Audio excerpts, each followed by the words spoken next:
l'Union économique et monétaire ouest-africaine. L'UEMOA, 8 pays, un destin commun, un espace économique harmonisé, ouvert et concurrentiel. L'UEMOA, votre guide au cœur de l'Afrique, des grands événements et des grandes mutations sur Africable.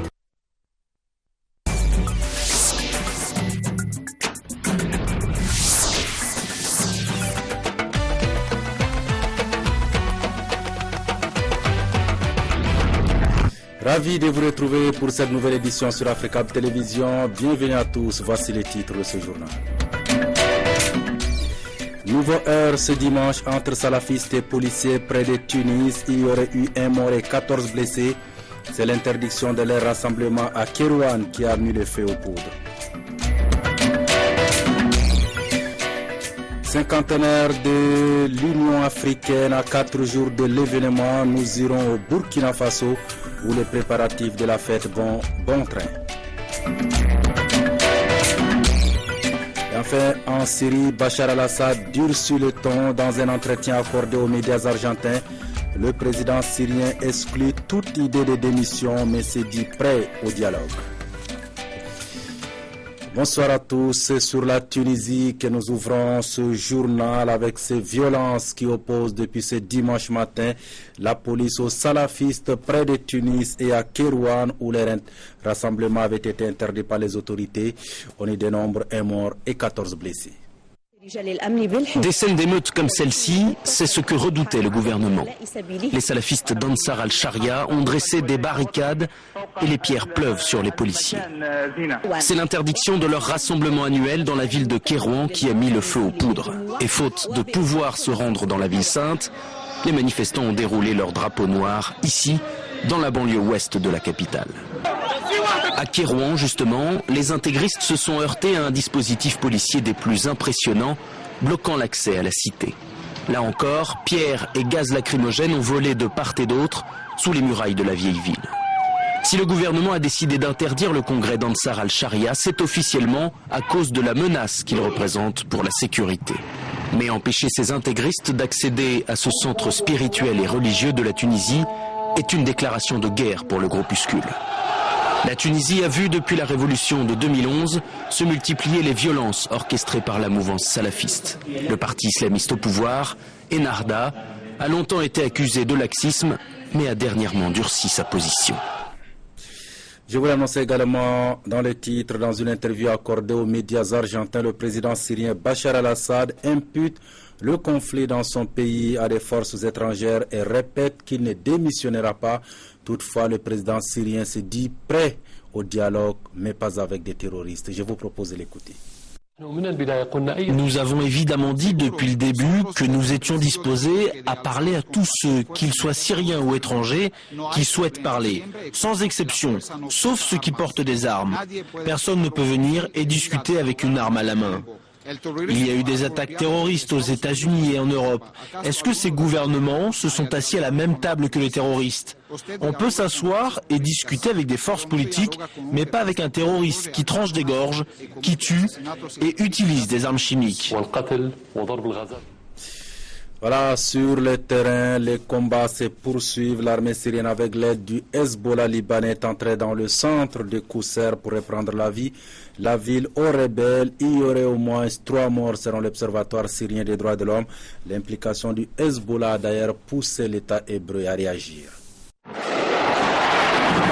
Maisons et hôpitaux bombardés, des combats acharnés au sol. La ville rebelle de Qoussaïr est prise sous le feu de l'armée régulière. Après plus d'1 an de résistance, les forces de Bachar al-Assad auraient pris le contrôle de la place centrale et du bâtiment de la municipalité. Un assaut lancé aux premières heures du matin pour reprendre cette ville stratégique, car située sur la route qui mène de Damas vers la Méditerranée. Selon l'opposition syrienne, environ 7000 combattants du Hezbollah auraient rejoint les rangs de l'armée fidèle au régime alawite. L'implication du mouvement chiite libanais, c'est justement ce qui pousse Israël à réagir ce dimanche. L'État hébreu envisage de nouveaux raids aériens pour empêcher des transferts d'armes au Hezbollah. Le gouvernement israélien agit de manière responsable, déterminée et mesurée afin d'assurer les intérêts de l'État d'Israël, la sécurité des citoyens israéliens en accord avec notre politique et pour prévenir la fuite d'armes sophistiquées vers le Hezbollah et d'autres organisations terroristes. Cette nouvelle mise en garde intervient 2 jours après la visite en Russie de Netanyahou, un déplacement éclair lors duquel le Premier ministre israélien a échoué à convaincre le président russe de renoncer à livrer de nouvelles armes au régime de Bachar al-Assad. On parlera également dans ce journal du cinquantenaire de l'organisation de l'unité africaine devenue Union africaine, mais également de la présidentielle malienne du 28 juillet prochain. Mais avant, voyons ce qui fait le reste de l'actualité en Afrique. En bref, rassemblé, commenté par Aminata Mariko. En Algérie, 2 quotidiens d'information n'ont pas pu sortir ce dimanche. Les 2 publications ont été bloquées à l'imprimerie samedi soir à cause d'un dossier sur la santé du président Abdelaziz Bouteflika, hospitalisé en France. République centrafricaine, les chefs d'état-major de l'Afrique centrale réunis ce vendredi et samedi à Libreville ont décidé d'envoyer des soldats supplémentaires en Centrafrique. Il y aura 1200 soldats de plus sur place au plus tard le 5 juin. Les chefs d'État de la Communauté économique des États d'Afrique centrale CEEAC avaient décidé de porter les effectifs de la force multinationale d'Afrique centrale FOMAC à 2000 hommes lors d'un sommet extraordinaire le mois dernier à N'Djamena. Le mandat de la FOMAC a aussi été modifié. De force d'interposition, elle devient mission de pacification. Au Nigeria, l'offensive de l'armée contre les fiefs de Boko Haram entre ce dimanche 19 mai dans son 5e jour. Les assauts visent à reconquérir les zones du nord-est du pays passées sous le contrôle des insurgés islamistes et notamment ce que l'armée présente comme des camps d'entraînement de Boko Haram. Mais très peu de détails remontent sur les opérations en cours. L'armée a annoncé l'arrestation de 65 personnes des terroristes selon un porte-parole. À Madagascar, aucun des 3 principaux candidats n'a annoncé son retrait de la course à la présidentielle. Retrait demandé à la fois par la communauté de développement d'Afrique australe SADC, mais aussi par l'Union africaine soutenue par l'Union européenne. Cette dernière pourrait, à l'instar d'une partie de la communauté internationale, suspendre son soutien financier si André Rajolina, Lalao Ravalomanana et Didier Ratsiraka ne se rétractent pas. En attendant, la commission électorale tente d'avancer pour maintenir le processus électoral sur les rails. Elle vient de présenter un bulletin unique qui devra être imprimé très rapidement pour que l'élection présidentielle puisse se tenir aux dates prévues.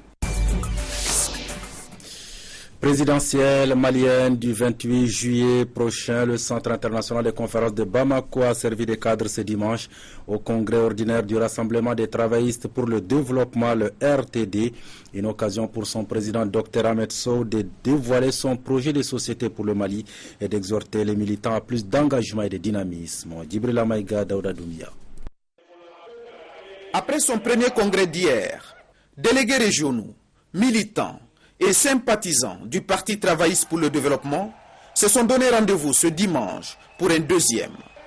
Né il y a 60 hivernages, c'est lui, le Dr Ahmed Sow, qui portera les couleurs du RTD à la présidentielle malienne de juillet prochain. Il revient ici sur les raisons de son engagement en politique. Je suis à la tête d'une structure d'intermédiation financière. J'aurais pu me contenter de ça. Ayant regardé tous les défis, tous les enjeux auxquels ce pays sera confronté, et ayant vu aussi que peu de gens pensent réellement à s'occuper du pays, mais plutôt rentrent dans un jeu de conquête du pouvoir, nous nous sommes dit que nous allons proposer des solutions aux Maliens. Des solutions qui déterminent son engagement. Pour le Dr Sow, le seul combat qui vaille, c'est celui du développement. Avant de citer en ces termes, il ne s'agit pas d'aller chercher le pouvoir pour le pouvoir. Il s'agit, une fois qu'on a le pouvoir, de faire quelque chose de très important pour son pays. C'est de, encore une fois, réduire la pauvreté, faire en sorte que chaque Malien puisse manger à sa faim, que chaque Malien puisse envoyer ses enfants à l'école, que chaque Malien ait un point d'eau sain, que chaque Malien où dans un regroupement de 1000 Maliens, il y a un centre de santé primaire. Des populations qui d'ailleurs en attendent beaucoup. L'un des temps forts de cette cérémonie aura été la projection d'un film portrait qui retrace son parcours professionnel et sa vision pour le pays. Les représentants des 49 cercles des 6 communes de Bamako, ainsi que ceux des réfugiés du Niger et du Burkina Faso, ont pris part à ce meeting, selon les organisateurs. Le bureau du RTD est composé de 75 membres. L'Afrique célèbre le 25 mai prochain le cinquantenaire de la naissance de l'Organisation de l'Unité africaine, devenue aujourd'hui Union africaine au Burkina Faso. Les préparatifs vont bon train. Les organisateurs étaient face à la presse pour faire le point à 4 jours de l'événement. Joseph Paré, Jonas Bazia avec notre bureau permanent à Ouagadougou. 1963-2013, l'Organisation de l'Unité africaine OUA, aujourd'hui l'Union africaine, a 50 ans. Jubilé d'or placé sous le signe du panafricanisme et de la renaissance africaine. À travers le choix de ce thème, l'Union africaine a voulu inviter l'ensemble des États membres à revisiter l'histoire de l'Afrique, à faire découvrir surtout aux jeunes générations qui aujourd'hui ne connaissent peut-être pas très bien l'histoire de l'Afrique, à leur permettre de s'approprier l'histoire africaine depuis la nuit des temps jusqu'au moment où nous sommes en train de célébrer le cinquantenaire donc, de l'OUA Union africaine. Parce que l'Afrique est le berceau de l'humanité. L'Afrique est un continent qui a marqué l'histoire des civilisations. Il est bon que les peuples africains, que la jeunesse africaine connaisse cela. Au Burkina Faso, c'est le président de la République Blaise Compaoré qui va patronner la célébration du cinquantenaire. À partir du 20 mai, débutent les activités de ce jubilé. Il est prévu le 20 mai 2013 à la salle des banquets de Ouaka 2000, la cérémonie officielle de lancement des activités commémoratives du cinquantenaire. Plusieurs autres activités viendront donner un éclat particulier à cet événement majeur. Il s'agit de conférences publiques et d'une table ronde à la télévision nationale sur des termes pertinents. Créée en 1963 par 32 États africains indépendants, aujourd'hui l'Union compte 54 membres qui se donnent tous rendez-vous le 25 mai à Addis Abeba pour souffler sur les 50 bougies. Nous restons au Burkina Faso, mais pour parler de la deuxième édition du Salon international de l'énergie, des mines et des carrières qui s'ouvre le 23 mai à Ouagadougou. À quelques jours de la rencontre, les organisateurs rassurent, tout est prêt pour le jour J. Le Salon international des mines et des carrières, SEMICA version 2013, c'est du 23 au 25 mai prochain, tout est fin prêt. Les stands seront disponibles à partir du lundi à 8h sur le site du CIAO et les participants auront 72 heures les lundis, mardis et mercredis jusqu'à 18h pour décorer le stand. À partir de 18h, nous fermons complètement le site pour la cérémonie d'ouverture prévue pour le jeudi 23 mai à 9h dans le pavillon marron. Cette année, le salon va s'orienter vers l'harmonisation de la réglementation minière dans l'espace UEMOA, actualité oblige. Pourquoi les pays membres n'appliquent pas le code minier actuel de l'UEMOA? Nous pensons qu'il y a des difficultés et c'est le lieu, à travers le SEMICA, de créer le débat afin que les différents ministères des mines des pays membres de l'UEMOA qui sont invités et les différentes chambres des mines de l'UEMOA qui sont invitées puissent discuter de ce texte-là et extraire de ce texte les points d'achoppement qui pourront permettre une éventuelle révision. Accès sous haute sécurité avec présentation obligatoire du badge, le SEMICA 2013 rompt avec l'amateurisme et vise le professionnalisme. SEMICA 2013, pour y avoir accès, il faut posséder des badges. La distribution des badges sera effective sur le site du CIAO à partir du lundi 20. Nous aurons des équipes là-bas qui vont éditer les badges et ce sera le seul moyen d'avoir accès au SEMICA 2013 parce que nous avons mis beaucoup d'accent sur la sécurité de l'édition 2013. 55 pays, plus de 3000 visiteurs attendus, 90 stands d'exposition, conférences, tables rondes et rencontres B2B. Il faut 165 millions pour organiser le SEMICA 2013. Tous les fonds ne sont pas encore là, mais le salon aura bien lieu. L'actualité ce dimanche, c'est aussi ces journées de la jeunesse marocaine qui se tiennent en France. On y dénombre quelques 32 000 étudiants marocains et beaucoup souhaitent revenir s'établir au pays une fois leur diplôme en poche. Ces journées sont donc l'occasion d'échanger avec plusieurs patrons et décideurs marocains. Les débats prévus pour cette 6e édition des Journées de la jeunesse marocaine ont pour thème les stratégies globales prévues au Maroc dans les secteurs de l'économie, de l'énergie ou de la culture. Portant un vif intérêt à l'actualité marocaine, des étudiants marocains en France assistent à des conférences où se retrouvent des intervenants venus du Maroc et représentant les sphères politiques, économiques et culturelles. C'est une manière pour nous de suivre de près tous les grands chantiers et toutes les évolutions que peut connaître notre pays. Et comme ça, naturellement, on se destine à l'avenir à revenir à notre pays pour mettre notre pierre à l'édifice et participer à ce dynamisme-là que connaît le royaume. L'esprit véritablement des journées de la jeunesse marocaine, c'est de permettre aux étudiants marocains en France d'échanger avec les décideurs marocains, les décideurs qui font l'actualité aujourd'hui, car le Maroc connaît de grands changements structurels.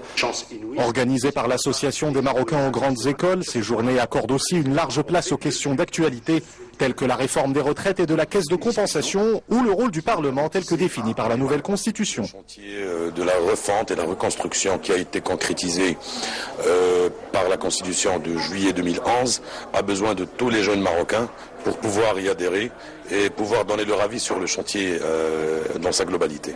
Le Maroc, il doit avancer, il doit travailler ses chantiers pour préparer le terrain à ces jeunes, pour rentrer. Ça veut dire on ne veut pas qu'ils restent toujours ou bien toute leur vie à l'extérieur ou bien à l'étranger. Il faut rentrer un jour et dans ce cas-là, ils doivent trouver le terrain bien placé, bien préparé pour accueillir cette jeunesse. Les débats se poursuivent durant 3 jours à la Maison du Maroc à Paris. La première édition avait eu lieu en 2006 et c'est à partir de 2009 que les Journées de la jeunesse marocaine sont devenues un événement annuel. Retour au Mali pour parler de cette journée de salubrité. Les habitants de la commune 4 de Bamako ont évacué les montagnes d'ordures au niveau du dépôt de transit du cimetière de Lafiabougou. Les auteurs de cet acte hautement civique comptent œuvrer désormais dans ce sens pour sauver des vies humaines de nombreuses maladies. Ils interpellent la population locale à faire de même. Je vous propose d'écouter ici le président du groupement des associations. En tant que citoyen de la commune, c'est-à-dire de la commune 4, et habitant d'Amdalaï précisément, vous n'êtes pas sans savoir qu'il y a quelques semaines, il a failli y avoir des émeutes ici même.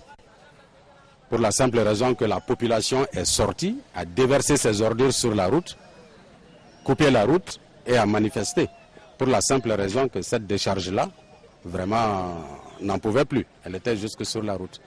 Donc, ayant été témoin de cette action, en tant que citoyen, on a formé un groupe et on s'est dit il faut faire quelque chose.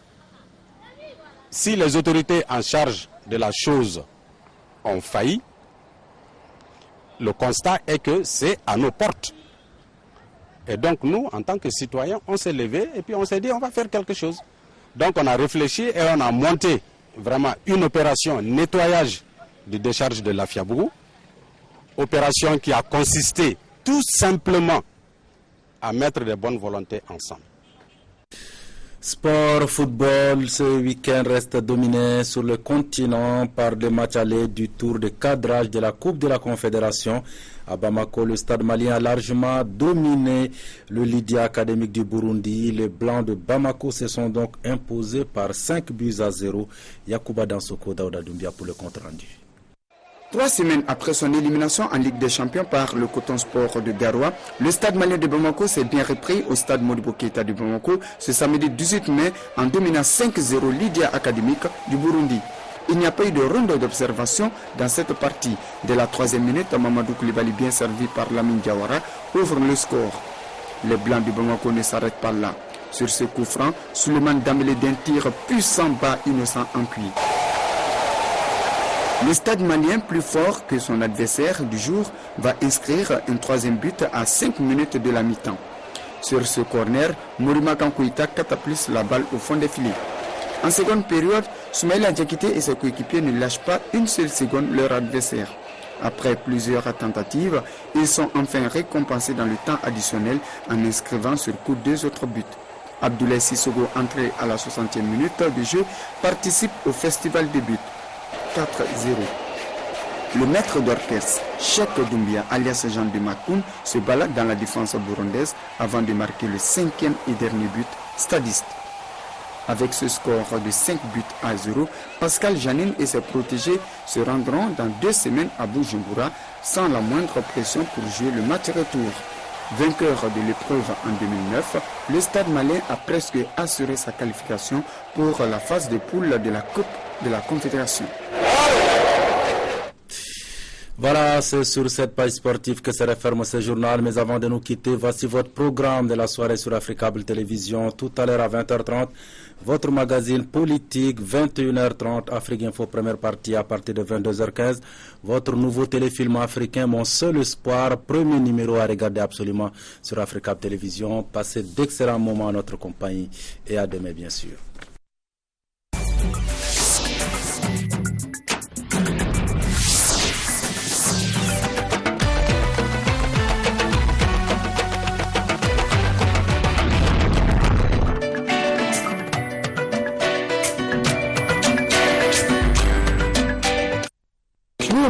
L'Union économique et monétaire ouest-africaine. L'UEMOA, 8 pays, un destin commun, un espace économique harmonisé, ouvert et concurrentiel. L'UEMOA, votre guide au cœur de l'Afrique, des grands événements et des grandes mutations sur Afrique.